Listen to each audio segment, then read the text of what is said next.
Alléluia.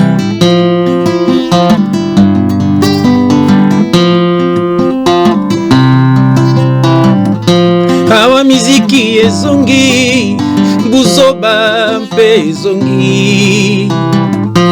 Awa miziki ezongi, buzoba mpe ezongi. Opération ezongi na mboka ye, divorce ezongi na mboka, mabe ezongi na mboka ye, kofingana ezongi na mboka ye, lwenge ezongi na mboka ye, koswana ezongi na mboka, kimoyibi ezongi na mboka ye, Satan azwi le devant. Awa miziki ezongi, buzoba mpe ezongi. Awa miziki ezongi, buzoba mpe ezongi. Opération ezongi na mboka ye, luyenge ezongi na mboka, kozemisa ezongi na mboka ye, koswana ezongi na mboka ye, kimoyibi ezongi na mboka ye, mabe ezongi na mboka, koswana ezongi na mboka ye, Satan azwi le devant. Ndeko na ngai, landa Yesu, longwa na makambo mokili oyo. Ba musicien tant baka kobeta concert, benvokaka ba démon. Alléluia. Ba démon wana bayaka kosala kaka mabe, bayaka kobebisa nde mboka. Et puis to ba mission na bayaka bayaka na idée kozwa mukanda na poto. Alléluia. Babandi kozemisa pona koluka doki kuna pe bana poto bozongi le ba coopération boloko ezongi ozomona teke eza loyenge ba divorce ekomi bamukobima na basi ya bato pona kobenda bamoto na bino yokaka kifana kwiti musicien azalaka camarade ya mutu te ye ide neka fa benda mbongo ifa benda étoile aza na besoin de succès aza na besoin akende kaka liboso. Alléluia. Bokabwana na bango boyamba Yesu na bomoi na bino, bo changer vie na bino. Surtout yo bando banda loyenge ti lelo obimi na ba ride kaka na kati ya loyenge. Soka pembe petikali simate okufaka bongo. Est-ce que nous en allons faire? Awa miziki ezongi, buzoba mpe ezongi. Awa miziki ezongi, buzoba mpe ezongi. Opération ezongi na mboka ye, boloko ezongi na mboka, divorce ezongi na mboka ye, Satan azwi le devant. Bien-aimé dans le Seigneur, Satan azwi le devant. Pambate ba agent naye bazo sala. Combien si bakufa pona makamba miziki oyo, combien ba refula bango na mboka pona makamba miziki oyo. Bino moko bozo mona teke loyenge zongi na mboka. Bien-aimé lande mission yo. Au côté yama au nom de Jésus-Christ. Ciao.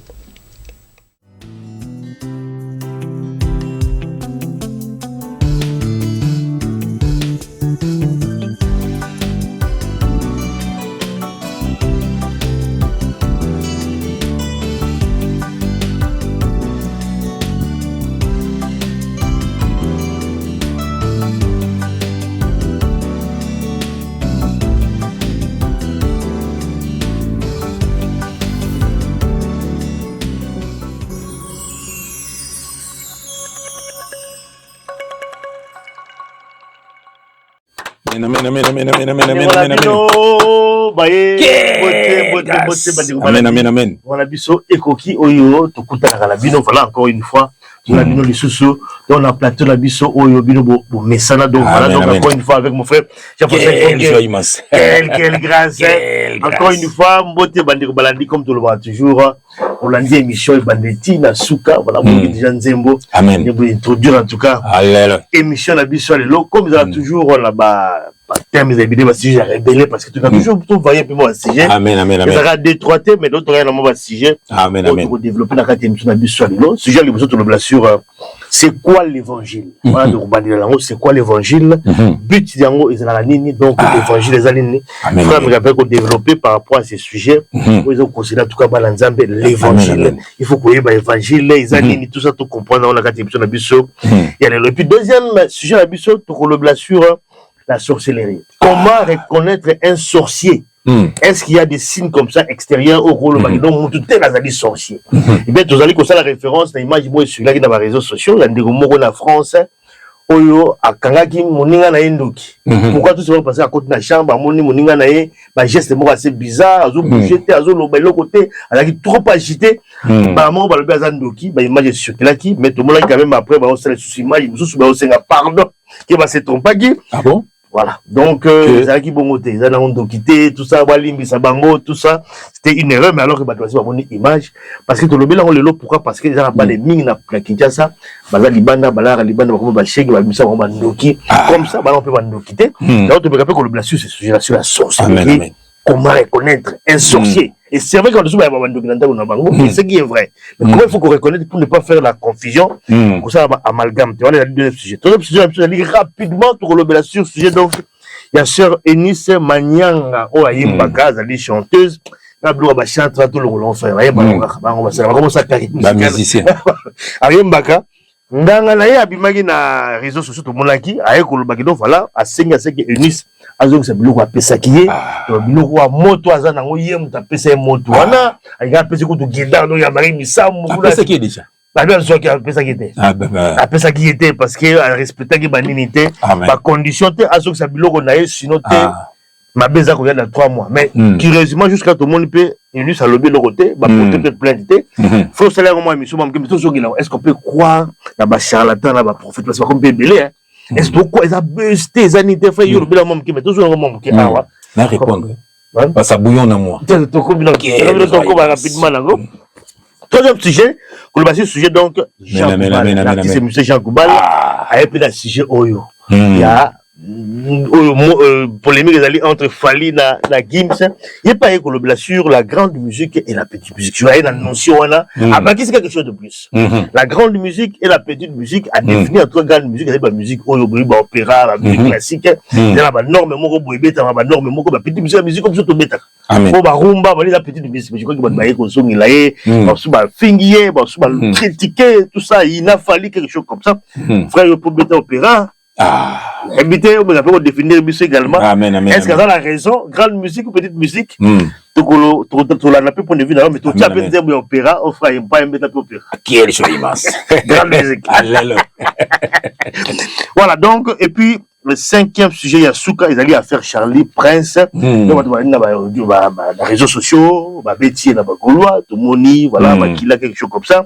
Tout le monde peut répondre, avec Ozonga, tout le monde peut répondre cette affaire-là. Et puis, comme ma biso, la sujet où il y a relation entre presse et musicien. Donc, tout le monde parce que ma camboya, on peut taper banane, on peut cala. Tout ça, tout ça, on peut la katuana. Puis, quand également aussi, est-ce que ma confrère, la biso, bon, ça peut mousser na bango, n'engi faut ça là. Ça aussi, c'est aussi un autre problème. Est-ce qu'il ne doit pas se reprocher des choses également? Et on dit aussi, ça vraiment, émission, la biso, frère, rapidement. Pourquoi? Parce que frère Moni Nzambe pourquoi bomaki Sodome et Gomorrhe ozomona ezalaki ba païen te ya bomaki hein ezalaki ba chrétien te plutôt donc ça veut dire que na mokili mabe soki leki makasi il faut ba véritable serviteur de Dieu frère batelema parce que biso to zawana pona kolongola mabe na kata mokili pamba te omoni soki batu babandi ko yamba isa bomo na bango mabe kozala sute omoni ba miyibi boza sute ba sase boza sute po bango to bayambi isa bomo na bango donc ça veut dire biso photo ya to kende vers bango ne tuzo ya boy mais somoni ba charlatan bango ba kamola begiza bango bâtiment pona kolia ka mbongo na bible pe ba komango nulle part que tonga église senga batu mbo nulle part ozomona ba kena ba sen alliance po ba kosa batu o balinga kotanga te au fait po batu balinga nde kotanga frère na ibité to tira ngo wanzamba tala to kubunda pamba frère magambuyu bandi on se bazu nyokwama na kombo na Jésus Christ bien mettre aux attitudes de prière tous allez effacer pour nous to ko sala ba meso yo e ko pumbuka Alléluia. Tout le monde est dans Jésus-Christ. Éternel Dieu des armées, papa. Nous avançons, papa, avec humblement devant le trône de ta grâce, parce que tu es notre Dieu. Papa, sans toi, nous sommes rien. Papa, tu es Kolobelayo Nzambe. Nous sommes tous allés effacer, papa. Satana, aza ko détruire. Satana, papa. Oh, papa, aza ko tinda bano ya Nzambe. Bazui le devant, papa. Na makambu nyonso. Ezala na politique. Ezala na musique. Ezala na makambu Nzambe. Ezala na makambu nyonso, papa. Satan zui le devant. Ezala na makambu théâtre, papa. Oh, Nzambe, mozo tinda biso, papa. Ozo tinda biso, to beta son de la trompette. Bano ya yo. Bato yeso akufela. Baeba baza banani. Baeba identité na bango. Mingi baeba identité na bango te, papa. Yango bazo landa ba charlatan, papa. Mais ce qui mouta identité na ye. Akolanda bango na te, papa. Yango zo tinda biso, papa. Pona bano ya yo. Bato yeso akufela. Bayoka son de la trompette. Bakabona na batu ya mabe. Pina makambo ya mabe, papa, poete, babik se milimo na bango, papa. Merci, nous avons battu la frère Nangai, malgré ma bé na mokili, fléau, makambo ma bé, zo leka, papa. Papa, ozo battu la ye, ozo battu la libota na ye, papa. Ozo battu la, kone ko battu la bango, battu la libota na ye, bungela mona bitumba ya ba famille, na bitumba bango ba mona kate, na bitumba ba collègue, papa, koisa banguna na bango, papa. Pambate, puto kone ko sala musala na yo. Papa, sa mpona bandeko balanda kabiso. Batela bango o bazana bitumba papa kota bitumba na bango Nzambe kota bitumba na bango famille surtout bitumba famille balia ya famille ezo benda banu na makama mabe ezo benda bango na ba divorce ezo benda bango na stérilité ezo benda bango na ba échec papa kota bitumba na bango ko isa banguna na bango bandoki ya famille bakoya bandoki ya ba camarade bakoya wazana malade ya bika na kombo na Jésus-Christ ndeko simbe siko zali malade ozo bika maintenant au nom de Jésus-Christ que la puissance d'en haut. La puissance de Dieu est touchée de que ce que vous allez. Aux en a pas problème, aux en a pas souci, aux en a maladie. Dans ma visite maintenant. Que la grâce de Dieu est localisée sur que vous allez. Na kombo na Jésus-Christ. Papa te dit que mission na maboko no papa. Yaka kote yabano yayo. Peko kuisa banguna na biso. Que le Saint-Esprit parle pour l'édification de ton peuple. Au nom de Jésus-Christ, nous avons ainsi prié et nous disons Amen. Amen, amen, amen, amen, amen. Oh, bien-aimé, soyez dans la joie, bandeko. Oh, on est là. To loba ki na bino, bien-aimé, biso to banga raté. Biso to za ba poule mouillé te alléluia. To za ba soldat kati na nkolo. Bien-aimé, sika mabe ezali tokoya. Pamba te poto longola mabe. Sika lumière ezali te, faut te ma lumière. Satan longwa, ténèbres longwa. Pamba te boya mbayiso na bomo na bino. Bokabona na bato mabe. Luwe kuta bino na mabe te, bokozanga lola pamba. Bien-aimé, lande misoyo. Okote ya ma au nom de Jésus-Christ. Amen, amen, amen, amen. Pour la prière, voilà, toujours qu'on t'a rapidement. Amen, amen, amen, amen, amen. Alléluia. Alors, frère, tout quand même rapidement dans le sujet de frère, sur l'évangile. C'est quoi l'évangile, frère? Et puis, but dans les années, frère. Amen. Frère, au moni, tant que vous avez banamiqué, parce que nous sommes de la même génération. Donc, ça veut dire, il y a un film, bandé au Leka, na kini wana Dallas. Na kangelo ko na nzembo na bango koto mo bayembaka. Dallas, malheur à celui qui n'a pas compris. Donc au tali film à Dallas, mais comprendre na yoti yo kaka sou Hélène, Jerry Wing, Bobby Wing, et nani azala kitoko, Jeep na ye, ozomona ko comprendre histoire ya Dallas te. Malheur à celui qui n'a pas compris. Partout on est interpellant makasi. Ça veut dire ils ont quoi un évangile. Au monde batu na kati na église, batu na kati na badime, batu na kati ya ba baptême d'eau, batu na kati ya makambo belé. Donc ça dit ba comprendre évangilité. Malheur à celui qui n'a pas compris. Et on va comme esclave ya batu. Alors donc tu dis c'est quoi l'évangile, frère? L'évangile c'est la puissance de Dieu. L'évangile c'est la puissance de Dieu. C'est la puissance de Dieu. Pour quel but? Pour quel but? L'évangile, c'est la puissance de Dieu. Pour quel but? Pour le salut de quiconque croit. Expliquez voilà, ça veut dire quoi pour le salut? Pour le salut. D'abord, l'évangile, comment on définit l'évangile en fait? Mais c'est ça. Ok, d'accord. Donc, c'est ça. Donc, l'évangile, c'est la puissance de Dieu. Pourquoi? Pour le salut de quiconque croit. Frère, et il y a une très bonne nouvelle. nakotanga yango frère nazali je vais prendre mes lunettes pour natanga malamu ko soki natangi mabe mingi to ba kufa ba ko sala mon papa ko so tera l'église wana pour faire batanga mabe mais j'ai mes lunettes j'aime quand j'ai mes lunettes quelle grâce soit bic na papier faut que le notanga naza na Romains chapitre chapitre 1 on a verset 16 et je vais lire au nom de Jésus-Christ Failanda car je n'ai point honte de l'évangile. C'est la puissance de Dieu. L'évangile, c'est la puissance de Dieu. Pourquoi, Yoka? C'est la puissance de Dieu pour c'est la puissance de Dieu pour le salut de quiconque croit. Vous mon frère, ça dit que donc évangile, but de évangile, frère, et ça nous pour la salut à c'est ça la bonne nouvelle. Et c'est quoi la nouvelle? La bonne nouvelle, c'est quoi? C'est Jésus-Christ s'est donné à la croix, mon frère, pour prendre nos péchés. Parce que le péché est kotaki na mutumoko, Adam. Salut pe e na mutumoko, Jésus-Christ. Adam, c'est toujours Jésus. Dans la révélation, Adam, c'est Jésus. Quand on Adam wana, le premier homme sur terre, c'est Jésus. Et sa femme, Ève. La révélation, Ève, c'est l'église. Donc le peuple, on a épouse à Christ. Mon serpent, avec qui ça, Ève. Quand on dit serpent, serpent, c'est faux serviteur de Dieu, le diable. C'est-à-dire, au moins, nous avons autant de la liboum. On dit, bango, batam la liboum. Batéaka, pour la liboum. C'est ça le Azang Makolo. Azang Makolo. Omoni batéaka pona libumu. Besa beaucoup tambola kaka na libumu. Omoni bon batéaka pona libumu. Bon non so pona libumu. Basel l'église bâtiment au dîme et chaque fin du mois na Bible frère chaque fin du mois exact. Chaque dimanche offrande. Pour mon prophète offrande du prophète. Mbonga ba centre. Mbonga moni bazo tambola kaka na libumu. Nzoka évangile frère ezanango ya mbongote. Mon frère. Évangile c'est la parole de Dieu en fait. C'est quoi la parole? Yoka mo Jésus tango yaki. Yoka Jésus mo tango yaki. Yoka évangile. Yoka évangile au photo te ya batu yango. Yoka tango Jésus ki sayaki avec la parole moko même Jean-Baptiste. Yoka. Na Matthieu chapitre 3. Bien aimé, c'est ça l'évangile. Matthieu chapitre 3. Matthieu chapitre 3, on a verset Matthieu chapitre 3. Voilà. Dans verset 1 à 2. Et je vais lire au nom de Jésus-Christ Félanda.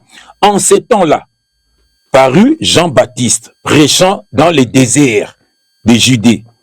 Il disait, Yoka, répentez-vous, car le royaume des cieux est proche. Voilà l'évangile. Pourquoi? Parce que, car le royaume des cieux est proche, c'est quoi? Ça dit, c'est Jésus. C'est lui le royaume. C'est lui qui est la porte pour côté un royaume. Ça dit, frère, péché et côté qui mokili à partir de Adam.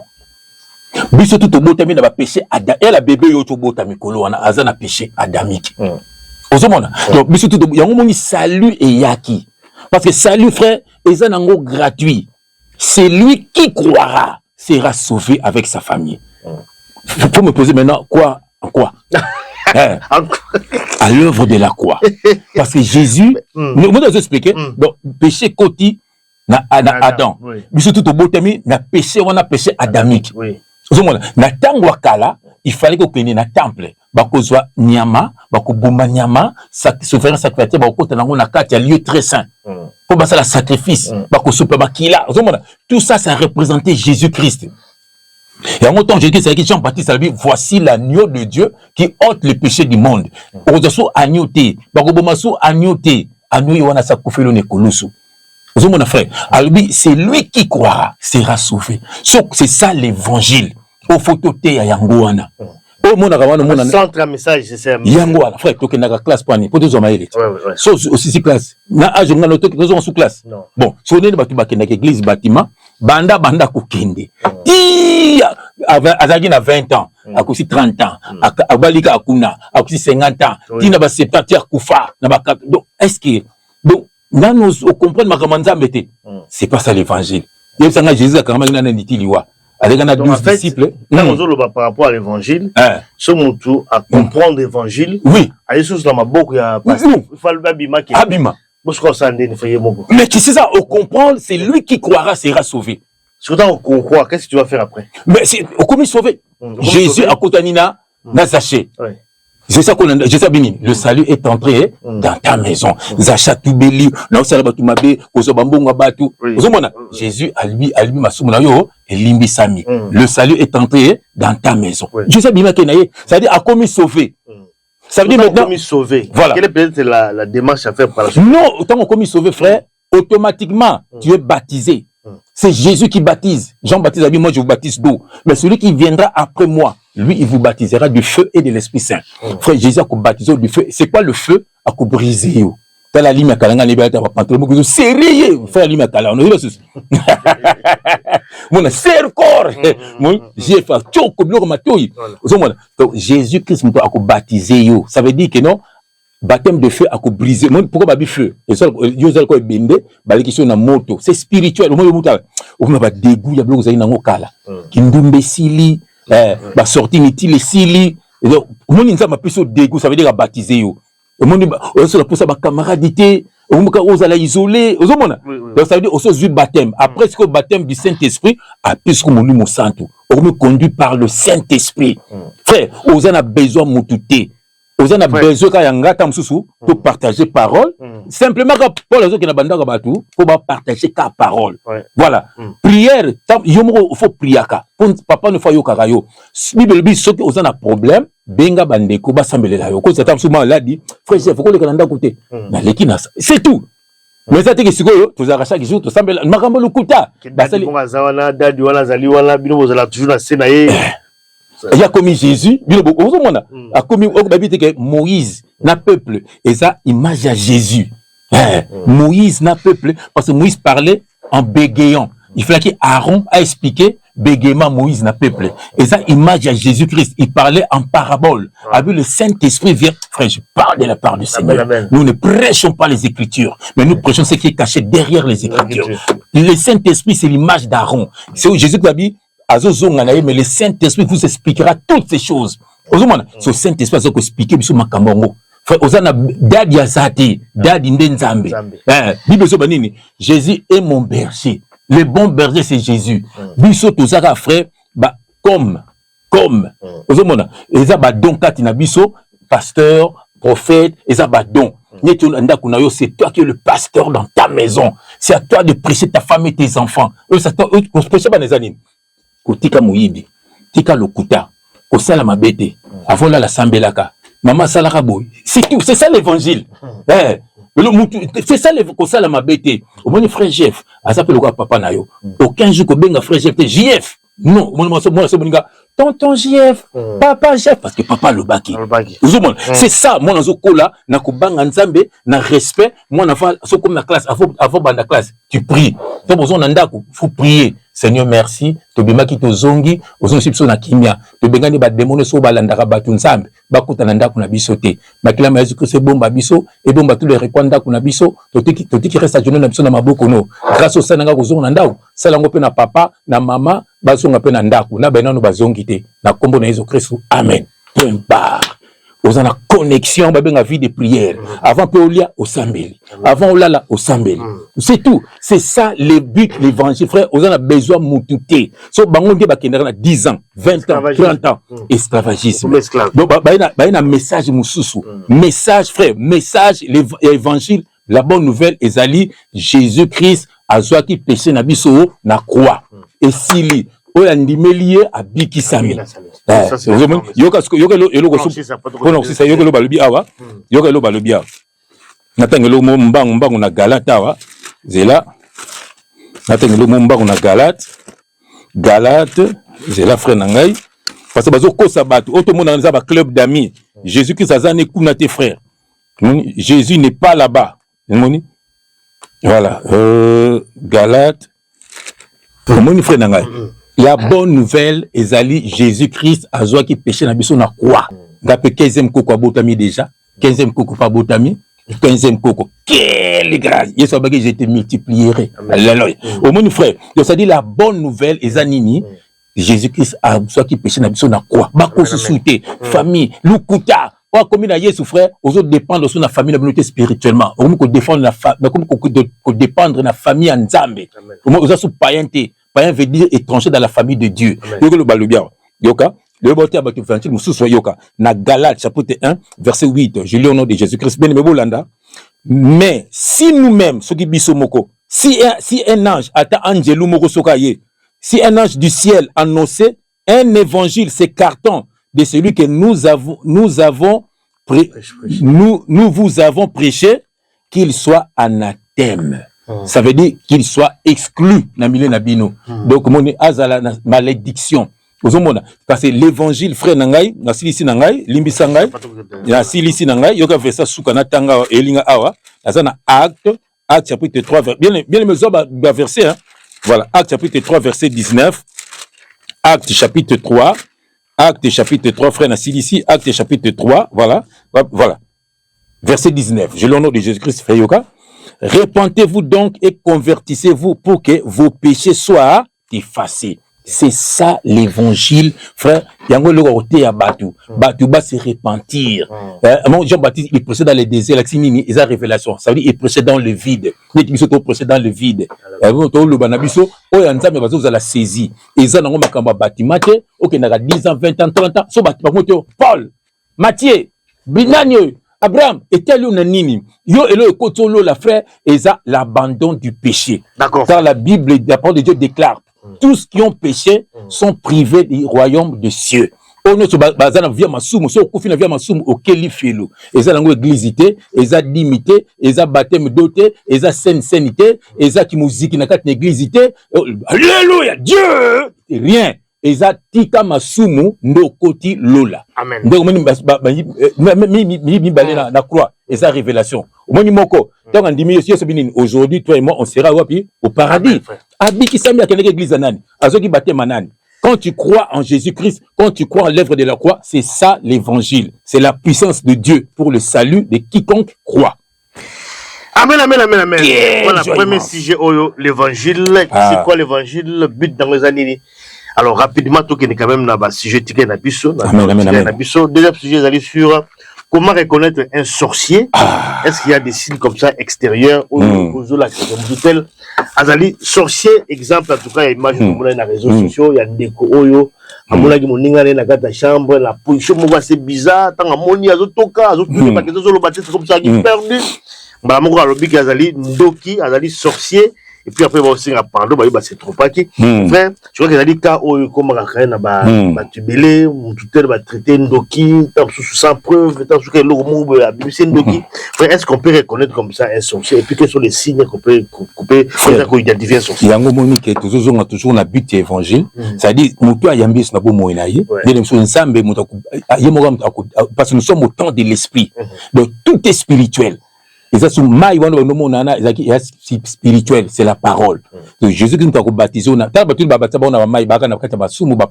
délivré. Donc, ce qui nous tué, ce qui nous a délivré, à baptiser, c'est spirituel, frère.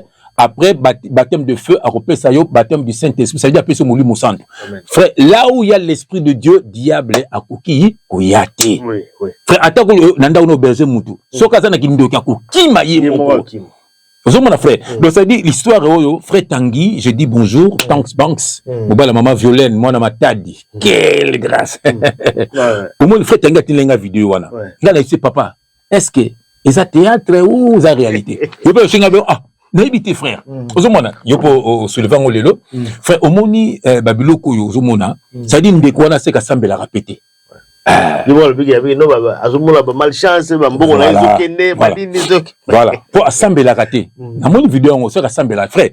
Omoni tango zolko ba biso. Mutena ndako no yema ko kima. Pour mona ke moya fandawa. C'est le témoignage 1 minute ka mbangwa. Grande sœur nangai. Na PC Mbote, Nathalie Ifonge. Nathalie Ibi Moutina Haute. La tape c'est le bonjour des bébés, hein. Vous avez guiné. Vous avez ma sœur nanga. Frère, Nathalie, ma grande sœur, à Berjaki, vous avez un Nzelat. À côté de moi, mon Nzela, à ça n'a pas de problème. Moi, c'est un peu verrier. Au coup, Berjengate. Na Londres, à Koluka Moutou. Donc, na Drespe, na Bossani. Na ibité na kusonga mboka na uti. C'est pe motema malamu amimie na ndaku. Frère, mais c'est na butu bandoto mabe. mais azukanka yeba prière kaka troisième jour fait landa bien me bo landa makamna zo bisabino moi sona ayi moko pas grande sœur abino moningane na yao na moto mokilité na la mission ya ko détruire yo mais banda na yawa na butu na ko bimate donc partout ils a fermé et puis ba singa soki na umeli yawa donc soki butu alio na lali yawa na ozonga sauter na ozaba problème ya on a tikio abibi c'est le belo kotatika mo songa bima pakenda parce que bato baka ko aider bato anzela aussi mais non mais on se peut aider bato malamu aussi mais il faut avoir l'esprit de Dieu frère dans un esprit nzambete okomona makambo na yo ozomona so un esprit nzambete mutena ndak frère ndaku na yo frère et ça esprit na yo vandi bien aimé lande loko ndaku no mutu sote azate pa kota na ndaku na yo batu mbele barrière na bandoko batu frère tango eloko bisoka toilette zapi ici la communication akimba mo communiquer article yo ba écran spirituel la forme spirituelle micro spirituel yo ibité yo to tsika na mosi na ndaku projet mon foto ndo kende Dubaï ba yo kuna na deuxième monde ba blokango au moins bo sala ba projet et ko kisa maraté bana babandi ko bela ozomana na liwa pe koti polini et c'est bati oyambaka ni na ndaku so ngana kamera bato ba fête na bandaku na bango ndaku la ta blanc blanc na ndaku na nga bozo kende belebele ozomana ndaku na yo eza isika mutu nyoso ko kotati voilà ndaku na yo il faut poser la mutu prière ce qui tamso mo bati na ndaku na yo ko ka sonité sambela père de gloire merci na bati yo talangai na tiki bango na maboko na yo ce qui misala mabezali ko ka sonité so misala mabezali papa na baby si on a comme Jésus Christ baza lipamboli pona biso to appelle lipamboli pona bango so ba yoka yo boni beko de baby na yo mona ka soni o ka soni ko sam okay so bangi so nga soni ngapelo ko soni ndako na yo eza sika ko tsaka batu nyoso te ndako na yo sika mtuza ko taka toilette te nga frère li me rapa na nga côté toilette parce que c'est mon frère nga n'a pas frère li na côté toilette ce n'est pas n'importe qui frère basala ba café libanda tu as besoin de moi to côté na café libanda je te dis frère mundela za kabongo bon to bengani on se voit au quick to côté na quick on en a parlé oh mon comme ça va na collègue mo so benga Jeff na côté na yo qui ça moi j'ai une femme j'ai des enfants quand na côté na yo ngabino to kana ki bongote voilà ndaku na yo eza sika ya ko protéger sika ozo protéger bana na yo et puis nzambe molimo nzambe eza na kata ndaku na yo ozomona mutino so tout est na ndaku o ba via ba camarade keba le banza mezo ba celui qui a beaucoup d'amis les a pour son malheur pour oyiba état d'âme na bango to bani bilongi frère kasi mitema ebanité omoni omona ba tibele awa ba makamezo marché te camarade ozalaka ne pembeni yoke loko soki na famille no bandoki baza ba ko plus be camarade ndoki yo ibité ba ko to collègue musala ndoki na quartier pe batino pe camarade mandoki bolingani après soko ba cadeau nzoka nde yaza na pona ko pesa ka ba information na yo na deuxième monde ba kanu pe zokende liboso te zomona voilà yo kana tanga verset moko limisanga voilà Luc chapitre 10 verset 19 yo ko konta ma sibiso o azana Yesu solo kwa bimana be église bâtiment yoka je l'ai au nom de Jésus-Christ. Jésus leur dit, je voyais Satan tomber du ciel comme un éclair. Yoga 19, voici, je vous ai donné le pouvoir de marcher sur les serpents et les scorpions et sur toute la puissance de l'ennemi et rien ne pourra vous nuire. Jésus-Christ de Nazareth, frère, rien ne pourra vous nuire. Amen. Alors croyez à la parole. Vous ne croyez pas à la parole. Mais vous croyez à tata pasteur à Zoko Sabino. Amen. Ça veut dire que et comme il y a eu parole. Vous mon frère et puis que là tanzo na bomo ina yo. Frère ezana musala na yo. Agali ngara ete. Ça dit biloko na ye pas le simba raté. Voilà. Bien aimé, croyez à la parole. Ndoki nanda kuna ko kima ye moko. Zalabana mon nzambe na kombo na Jésus Christ. Amen, amen, amen, amen. Voilà donc rapidement également troisième sujet de Bisso. Il y a un sujet donc il y a chanteuse Eunice Manyanga nganga nae soi-disant nganga nae ayaki na ba na émission à lobby que voilà il m'a pesa biloko ba moto na yo wana ya ngaka dominer la chanteuse nyonso a pesa biloko ya makasi pour dominer et puis à lobby qui a bimaka na garde ko na garde ko na zapela kata mangam nae avant matana na podium il faut bimala garde ko nae voilà. Et puis, bah, il sur un cimetière, il fallait appeler ça ce qui guitare donc et ce qui est grave encore parce que dans les bunga qui a bien ça n'ango, pas un risque en. Et puis la vidéo la salle qui n'a qui tombe Donc, oui, vidéo de guitare les alaki, mais après ça, tous les risques, mais c'est que moi je comprends pas pourquoi est-ce que jusqu'à maintenant, et Nice, ça les l'autre côté, le l'autre côté, tout le monde va plainte de mon côté, alors ils ont des déclarations assez graves. Tout le monde maman a Koufaki, femme moi je suis non, c'est une jeune fille. Une jeune fille, hein. Ouais, les gars qui ont le babi qui disent d'aller maman là, Joachim Maboko. Mais pourquoi ils ont ça les Maboko toujours raté le mot de frère. Ils ont déjà vidéo par rapport à voilà. Mais on peut croire là-bas charlatan parce que on dit que non, au moins non, vas-y escroter. Oui, frère. Je peux te dire une chose. Au moins sur même la télévision, frère, autant il y a clip, il y a artistes. Surtout américains, français. Oui. Voilà, ça me dit qui diabolo, qui vous oui, ça c'est vrai qu'ils allaient. Pourquoi? Pourquoi? Parce que Satan t'a recommandé bango. Il faut aussi la publicité. C'est quoi au monde il type wana. Sotali fenga na télé na liste moko, il dit la vérité. Attends même combat petit nanga déplique. Attends na combat déplique. Donc ça veut dire que yo kozabilo ko ozo respecter contrat. Il y a un problème parce qu'il y a c'est pas lui, il y a zo benga esprit. Alors l'esprit va zo réclamer. Exemple basinga ki otamso exemple pesa mwana to pesa ozumela alors il y a ko c'est pas comme tout on a été abika ko silisa makambo to yokana ozongisa biloko la ozongisa biloko so ko silisa zomona fa ngaba ndo bisanga te pesa biso mwana lelo oh nguba karate zomona donc ça veut dire que fait banana satana parce que ba chanta pas comme belé Enis Manyanga n'est pas de Dieu. Et la parole de Dieu déclare, frère, 2 Corinthiens chapitre 5 verset 17. Si quelqu'un est en Christ, il est une nouvelle création, pas créature. Création, nuance. Pourquoi? Ça veut dire que bah récréer you. De la Bible que Jean-Baptiste moi je vous baptise d'eau, mais c'est lui qui viendra après moi. Lui, il vous baptisera du feu et de l'Esprit Saint. Ça dit si vous en avez Yesu, à besoin de feu, ça veut dire à vous briser you. Vous sentez que vous avez qui Pierrot Mbale, les beaux gosses de Suisse. Donc comme là que bah moi comme peut demander faire le frère Jeff na frère Limia. Vous avez quoi frère Tanguy Bangala, ba boîte tout yé ba whisky mettez le frère Tanguy. Magaza me demander faut mingi te moi mokeza wana comme déjà pembe. Non, je te dis, fais moi ensemble hôtel moi ça frère Tanguy. Mais non, frère hôtel maman Violaine. Au senti là qui moi ensemble. Aiba ta tileti. Kaluka maman Françoise. Frère hôtel femme wana, Enis wana. Ba mesh choko. Namuko danse mazobila abina danse moko boy danse mo mikolo namuno azo kitamne na sebo mais elle n'est pas de Dieu elle n'est pas de Dieu comme les producteurs ba benganga à respecter contraté ye asala kana ba frère na ye moni ba bengel donc c'est tu côté la moi sur la fenga seulement ba chrétien le kuta net ba lor mbongo elle m'énerve aza mona papa na bisoté c'est de ba moizimbi un orgueil comme ça. Il a luxe. Zomona ou la qui se bon ba mekalambai. Si on a batu ba Olanda ba ngabi batoyo ba se nzambe te. Frère pour moi na nzambe frère nzambe ko yebisa yo. Nzambe na vraiment to benga biso. Donc na bosani komba frère na ngai azana Canada frère Ken voilà Ken frère Ken apesi mbote. Frère ayoka biso frère ça fait des années, un petit garçon, un jeune, à 9 ans. Mais Banato Banda l'Andarabis, il avait quel âge? Donc, quand tu as grand frère, grand frère, une église bâtiment, tu as grand frère, mais yo, c'est l'église, on peut s'en écriture. À Kabwana na bango. Donc, à comment on côté ya bango?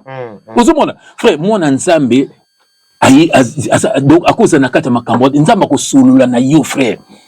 Ah, na kaliti frère Nangai, frère Benga Gibson, États-Unis. C'est qui encore le frère? Oui, frère, oui, tu dis message. Chansard Kitenge. Frère Chansard Kitenge. Zambia Pambola una mwasi na yo. Zambia Pambola na bana na bino. Mira Jericho batelemi selue ko kweya au nom de Jésus-Christ. Mira Jericho batelemi selue ko kweya au nom de Jésus-Christ. Vanda Kimia. Nzambe so nga kanga na gauche. Bien aimé. Arufungola na droite. Songa mimo na droite ko kanga na gauche. Zana Kimia longola ko banga Mira Jericho et ko kweya au nom de Jésus-Christ. Oko penga biso pesa biso nouvelle asika. Sois béni mon frère Chansard Kitenge au nom de Jésus-Christ. Frère bato baza nzambete nga komona bato ba mutumbu kalombo ba walo ba o mususu wana soki ba pesa bato pétrole na bosani kombo na ye o ado yu ya landaka ye tala no ado yu na ba lox na ye yebsa kata suki na ye. Vous avez un faux serviteur de Dieu. Donc, vous avez un bateau tout baza bandoki. Donc, ba belle belle attaque belle mon frère au nom de Jésus-Christ. Rapidement. Na omsuswana soki Joël Tatou na mosi na ye omsuswana nani aboma ki mosi ne kalmingi taw. C'est qui encore? Marcelo Tounas. Frère, est-ce qu'on a pas serviteur de Dieu? Vous m'avez battu bazo landa bango. Vous m'avez hein? C'est terrible. Alors rapidement. Donc le kanga te pona ko boxer bino na kombo na Jésus-Christ. Ba pa. Donc quand même rapidement deux sujets tika na biso. Deuxième quatrième sujet d'aller sur amen. Il y a Jean Goubal on a sali tolé dans les médias. Avec on parlait sur la grande musique et la petite musique. Alors, Gims, il y a dans la carte, la grande musique.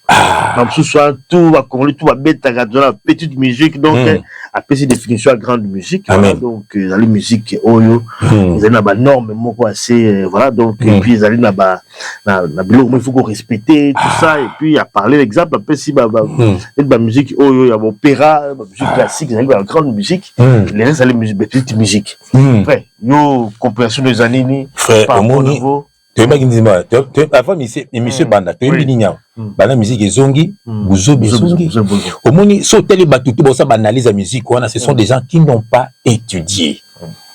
Ce sont des gens qui n'ont pas étudié. Frère, balo qui fanatisme. Est-ce que Jean Gouba la causi? Non. Frère. Donc ça veut dire au moni chaque pays, premièrement, chaque pays, bana musique n'a-ba. Ouais. Et puis chaque tribu, a la musique là-bas. Juste traditionnel. Voilà, ce sont des petites musiques. Pourquoi? N'a expliqué yo. Ba luba bana mutoshi na bango, ba Congo bazana eloko na bango, ba Mongo, ba Swahili, ba nini ba. Petite musique on battait musique là assez hein. La place na okende. Je suis un musicien frangin. Tout le monde. Donc ça dit que même ba Jamaïcain bana musique na bango. Moi ma mère est des Antilles, bana musique na bango zouk. Et ça ba musique chaque même ba français bana musique na bango propre. Donc, français, américain, tout chaque pays et chaque tribu a la musique d'abord. Mais quelle musique qu'on appelle une grande musique? Ça veut dire que musique oyo, ce qu'on a classe. Tu vas discuter pour des normes. Voilà. Et ça, l'écriture nango, c'est ça, on appelle la grande. Et ça, on a classe. On a des normes. Bah oui. On a des musique classique, opéra, tout ça. Et ça, la musique, c'est une grande musique. Parce que si on continue à conservatoire, frère, on retient à Rumbate, frère. On retient à Moutouachité. Alors, pourquoi les gens discutent? Pourquoi? Parce que ce sont des fanakuiti. Jean Goubal, c'est un intellectuel. Elle dit vrai. Histoire vraie. Alors, ce qui, tu n'as pas Kofi, c'est intellectuel, Jean Goubal, ça a raison.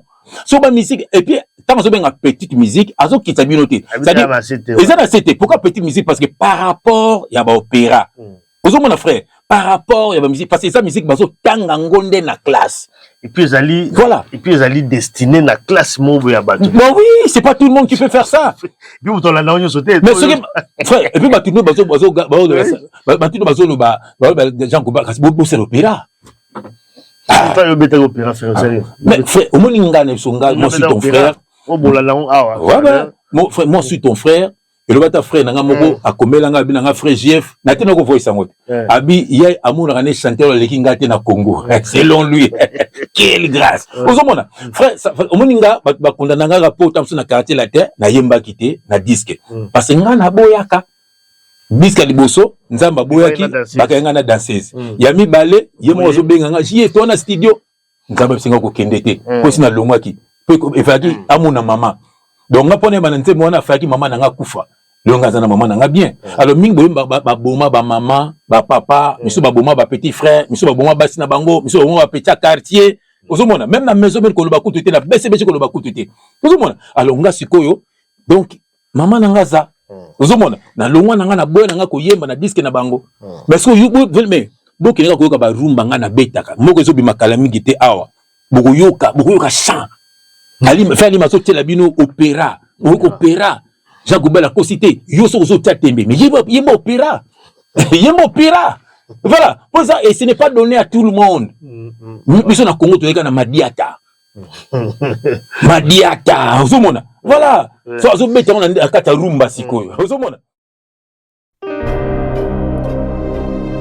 L'opéra pour Jésus-Christ, le Seigneur. Pour n'avoir tout soit fait là.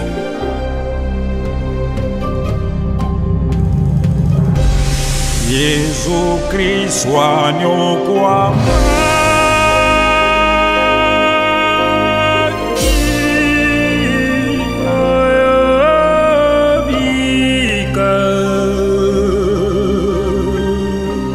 Soki ozakaka na masumu yozongisi era kwa ondimaki olatana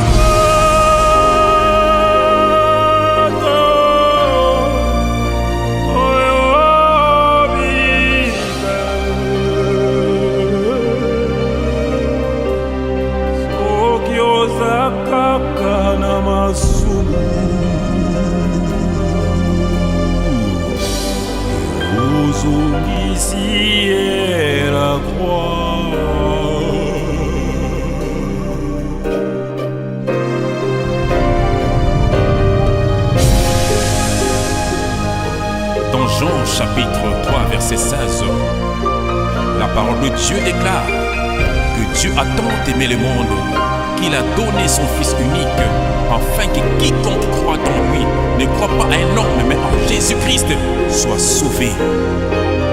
Oh là là, quelle grâce!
Peut-être ma question également par rapport à...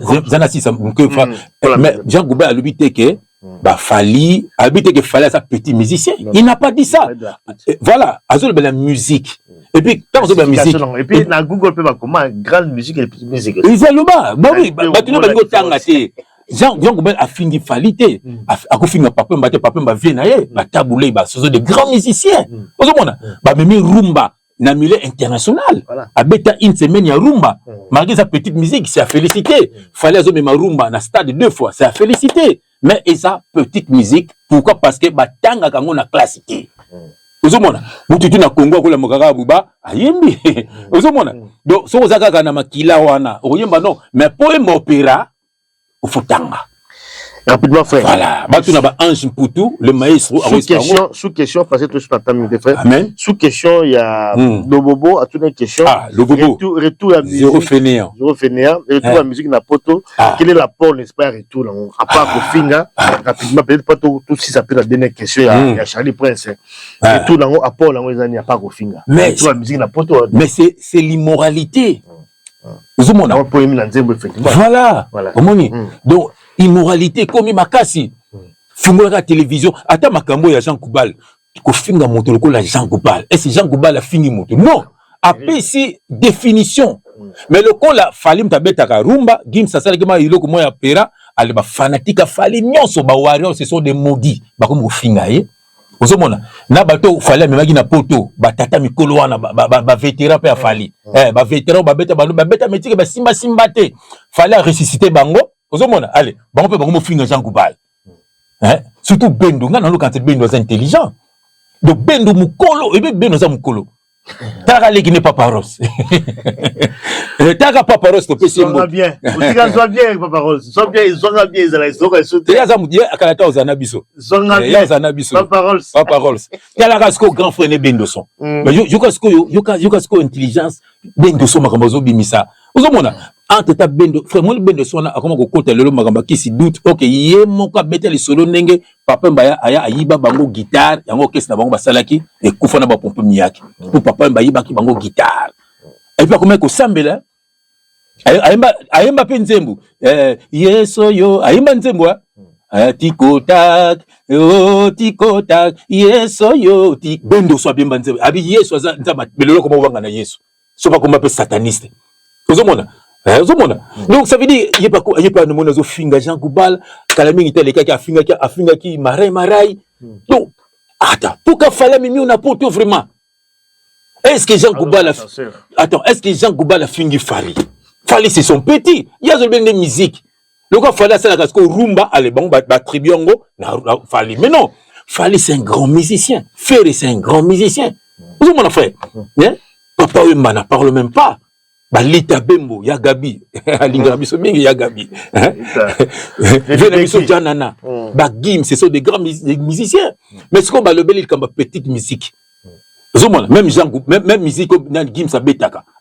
la grande musique était ozomona ka moko la sala ki ma opéra abaki ya pisala ngo Gim ça betaka ba betaki ma opéra donc c'est à dire azana capacité netinga na beto opéra te mena yemba ki opéra okotela bango c'est à dire nazana capacité wana donc c'est à dire tant aux musiciens la ki sa capacité wana voilà rapidement ko finga botika mama ko finga wana botia lelo balek na biso ba Gel Show ba Karine Mokonzi ba Chantal Bola ba Saratola banane sus bato belé monde so ta lelo yo ba koti na monde na bino ba musicien moto bokoti bana na mama ko finga na wana bino ba musicien vous allez les payer bana na fo ba banda ko tika bino pamba te boko liquide fait ba ko liquide bana wana ba ko liquide bino boko leka boka bona na batu wana bozo sisa ki personnalité na bino po na batu wana est-ce boko bala kate bana bino pe un jour bako kola ba makambo bo finga na rapona ba musicien batu pamba ba musicien wana ba soma ba voiti pona ko makila batu ba soma banda pona makila batu bozo mona bango danger ba ça danger te tout ça rapidement tout ça quand même si genre rapidement il y a Charlie Prince effectivement parce que ils ont quelqu'un m'a appelé tout le monde image oyo ba agressé bon quelques secondes après moi zone bien émission azongi azo finga faire donc on s'en a pété enfin c'est sujet ici parce que ma rappeur au beta oyo et bana pekala même la presse na ba musicien bon par rapport à agression oyo yo lo bani na peut-être rapidement comme na sou ngalo no loba ndena lobeka ko moni batu belé le loba tangité faute ya Congo non condamné Congo na biso étude de comment vraiment à l'écart donc la télé batunete garçon mon amoni Liverpool na besoin combo na Liverpool nini ngazo to beti osozoka ba dire na ozomala eta 1+1 habité sur sali combien ozomona ayebi etate de ça batu batangité ozomona donc azo sepela et puis azo ba na mboka to beti donc mboka nini wana frère mboka nini donc mboka simba mina ba illettré donc ozomona ba illettré ba komi ba meneur d'homme et puis si passe et puis si mawa aza mutu moko lobby nango asa susute ozomona et puis ko beta frère Moutali boso ati muta bebisa musique ya Congo kombo na ye Weranson azana na mona na ye ndoki na Sankara yemo sakaba banga ba yana ko finga yemo lo bango Sankara banda afinga babana ko finga no bango na bango afinga ba mise tu ya wera finga bango surtout faire wana afinga ko lo bate après faire ayoko so relève wala jiba mekaki temeze loko na yete ozomona mais a mekaki après siko bu faire azu relève ozomona allez yepe frère ndenge bato a faire ba marque uzana ba finga ka bato mais frère na ebite so so ba fingi yo comment yo ko beta parce que yo ko finga ka bato nazo comprendre ngote na frère chef na dénoncer ka bato mabe so mte ko dénoncer nga na bete pourquoi voilà mais le bac ato ko selinga nga na otaloka lebi nzamba ko beta na yo ozomona mais frère mais comment faire que nous beta mutu yo moko finga ka bato même Fali azana droit te akangisa mutu to beta mutu pa Fali pa azana bato ba fingi la kaye musique a commis dans bongo. Voilà. En fait, bon, ça c'est. Bon, différence quand même, vous allez à la fanatique, à journaliste aussi. Parce que là, tout ça, différent. On m'appelle la sous émission. Oui. En fait, moi, je peux. Au moment où ça va encore mieux, la fanatique, ou Bazakoya, pour la finga, tout ça, on peut interdire ça. Mais là, comme le niveau est journaliste aussi, journaliste aussi, quelque part. Moi, je vais te répondre. Ils ont quand même beaucoup à célébrer. Non. Ça, les baby frères. C'est comme, je vais comme un musicien. Si on soutenir musicien tel, comme ne quoi, takaka musicien. Non. Si on dit Charlie Prince, sur la fait. Il y a un finga la fali. Ko finga, tiba kangisa ye, abimi boloko, a changé comme pas fali. Il y a comme un finga fait. C'est ça fait quand même. Moussa les baby frères. Les années. Au bandi bien, à bandi quoi puis et pas à faire. Faire les mots. Bien sûr, il y a un besoin relève à papa ne oué rançon. Mais ce qui est quand on n'a pas fait. Quand faire les mutati, il m'a fait les gars bi, naza muta buzoba, na betina maka alo bango. Tala musique ndingo. Nando tinde faire it. Te continue de temps sur na continue za. Yemo ko musique ndingo alo biango et puis yemo faire les kana teba. Si ko tango yazo finga na zo tinda. Musique sur zo finga. Te kasi avant que pas faire alo finga pe. Ko faire le héritier, on ne pas finga. Soko la tita ko loba. Loba ko finga yo. Donc ça veut dire que batutu au fait la zo formé wana. Zomona. Tant bakabona na ipo fait la za maboko makasi ka papa ne wera. Tant bakabona na ye bazongela kaye. Ouais, soko ba qu'est-ce que plus pas sur bandoti na biso. A qu'est-ce fa comme mutu wana po bando zong selo babi. Donc vous savez même Bible zo lo bango frère malheur à celui, malheur c'est ka mabe zo banda. Zomona mabe mutu ka wera son, mutu ka faire fait, faut ba kota boloko. Soki mboka na biso peneza na loi. Parce que tout ba finga là. Oui, mais pas ce makambizo banda frère. Tout ba za la parce que so pe kota fali ba finga.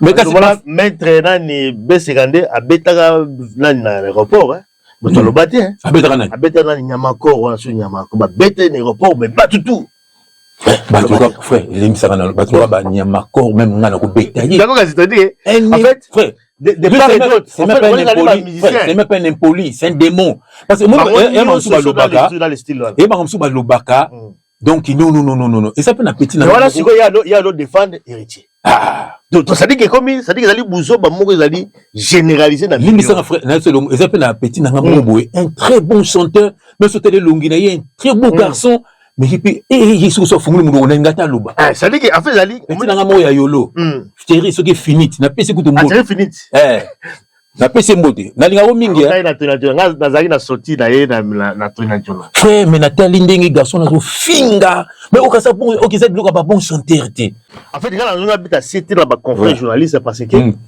juste une période de marque étape to beta kaye à Kofi surtout kontaga tout ça goût de émission pour faire embargo parce que on l'a dit gagner justice voilà mais pour l'instant comme la difficulté on a ya okuta makamba je ne botanga quitter frère frère c'est que maintenant on va Charlie Prince ba loba so tel ba so loba on va blague Moussa les baby parce que Moussa là ça veut dire que attention lobby la musicien on a pour musicien mais pourquoi est-ce que ça la émission donc pour critiquer la musicien au fil de la musicien ça c'est vraiment c'est qui ça décourage on ne sait même pas comment te soutenir bino tant besoin pas problème donc je vais te répondre le pays va mal voilà zomona ba chaleur ba futa ba on combien na ba chaîne ba sala ce mot tu as comme l'entreprise na et puis ba musicien est-ce que habike musicien amanga poto musicien fait quelque chose moi ba comme corrompu donc faut nga pe bango faut tamboka ça dit ba prédateur là soit musicien na ba sepeli so bango ko utiliser bango. Voilà, c'est ce qui est bizarre, mais bon, mais puisque on condamné félicitations, on a besoin d'agression, félicitations à la sœur, on a besoin mamie il est là. Mamie mais la talia ranayo, mais au fin le mututé. Mon mamie il est là, vraiment que Dieu te bénisse. Virginie Manganga, Landa, mamie il est là. Virginie va agresser gaye. Ah ben voilà, parce qu'il y a pas contre ma bêtise en gros. Il va bêter sur la bidja ce qui va. Ça qui a ba ole ki ça est, même ça qui est déjà. Ba tout ba komika boye. Na ki na petite na mo na bosoni kombo na ye. Maman na Bianca. Hélène Kalema. Ah, je te dis bonjour. Moi, Hélène Kalema. Mais habité a tendance, hein. Je sais pas. C'est Marlène Kassanga, il pas en tendance. C'est vrai. Donc Marlène, c'est pas ton truc, Marlène. Comment tendance? Donc ça veut dire comme mystique. Ça Mike wana frère batonde belé wana frère. On mona ba mema ba mona poto ba pesa bango ba mbongo ba futa ba loyer. Eux ils sont là pour insulter les autres. Donc ba ligne mongala ba sumingité ba Frank Stemai. Une France de maille. Azana bango tout. Mais Aza na katikati. France de maille. Dans le mega lime ya muke. C'était maille. Tout le monde. Ba France de maille. Namona yambaka batu nyonso. Même papi mboma namona yambaka batu nyonso. Moni nati de kola ngaka bunga lelo zongi. Tananga. Malheureusement, mais voilà tout. Olanda ba mission ba simbi ba kisi. Mon frère, tout le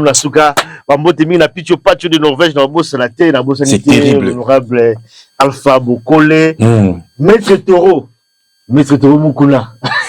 Ah, Maître Toro. Merci Maître Toro Mukuna. Tout cette émission. La perspective de Cosmoko Kombo. On a collé, hein. Voilà, tout le monde mon frère. Donc, 5 minutes, voilà. Voilà, Zambia Pambola Bino, vraiment autolobie, bien aimé dans le Seigneur et porter ba feu na bo moyen bino. C'est quoi l'évangile bokaki? Boké ba pe na ba musicien. Bazana ba bande ko na biso to boité, mais ba sina pacte et pas à Satan. Ba melaka makila, donc ba sala ma bébé po bazala ndenge bazawana. Donc boké ba na bango. Même chantre azala raté. On ne surtout na tekaka musique azaya nzambe te. Amen. Soyez bénis au nom de Jésus-Christ. Amen. Amen, amen. Merci et à très bientôt la prochaine émission. Ciao, ciao.